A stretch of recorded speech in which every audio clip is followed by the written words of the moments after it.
Since we have told ourselves that we don't have a specific identity, we don't seem to have a problem with illegal immigration also.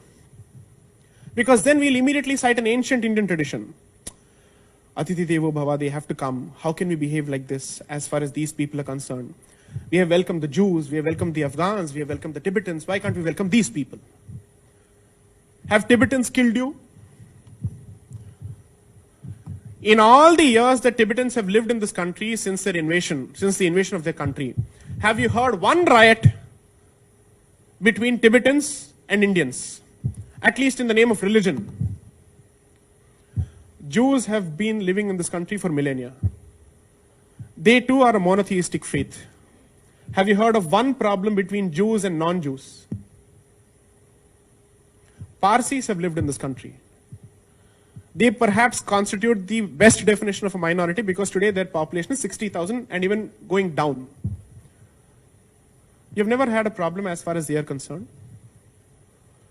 So how is it that a position with respect to one particular group is immediately interpreted as an anti-minority position when I don't seem to have a problem with any other minority? They are minorities in the true sense of the word. What does this tell you? And I have to impress upon you this important aspect. 10 years ago or 15 years ago, those places where you would have comfortably been in a position to celebrate your festivals or enjoy your traditions and customs, today you need permission in those places to celebrate your own festivals.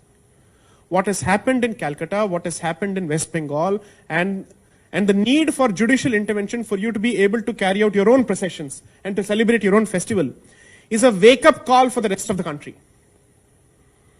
If you do not wake up right now, in your own lifetime, you will find 1,000 warmongers and barbarians standing outside your home and asking you to give up or give up your faith, give up your life or give up your faith.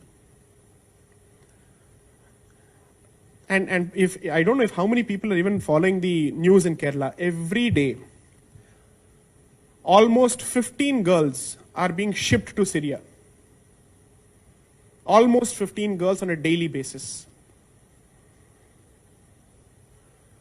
Please wake up to these things for the simple reason that if you think India is only a place where you earn a degree and run away to the West, perhaps the future will, the next generation will not even have an India to do so. You will not be in a position to do that either. Importantly, you can leave this country and run from one country to another. But can you abandon your identity altogether? That will continue to hound you.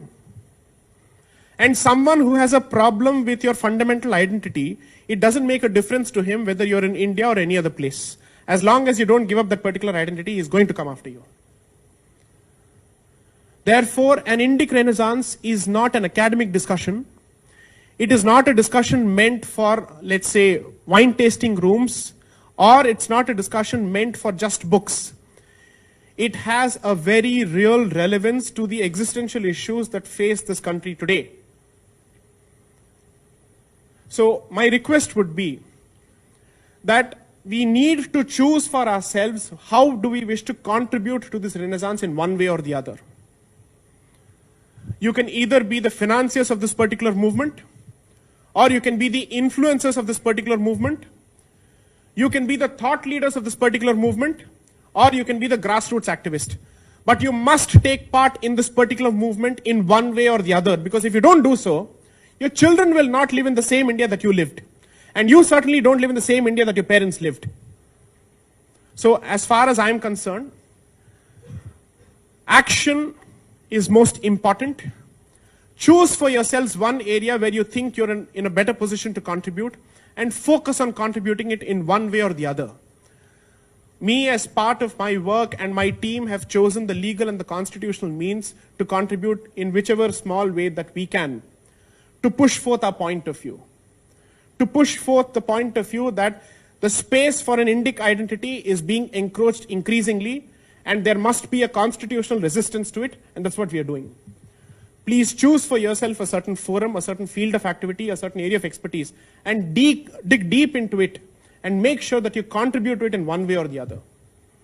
One of my most favorite statements is, if you can't be a Rana Pratap, at least be a Bhamasha. If you can't fight in the field of battle, at least help those people who are taking the fire on a regular basis. There is strength in numbers, and therefore numbers matter, and therefore demographics matter. We are willing to treat everybody as our equal. And for us, it doesn't make a difference who comes from what faith, but it seems to matter to the other side. Unfortunately so. So wake up to this reality and find an area where you can contribute to the Indic Renaissance in one way or the other. Questions, please.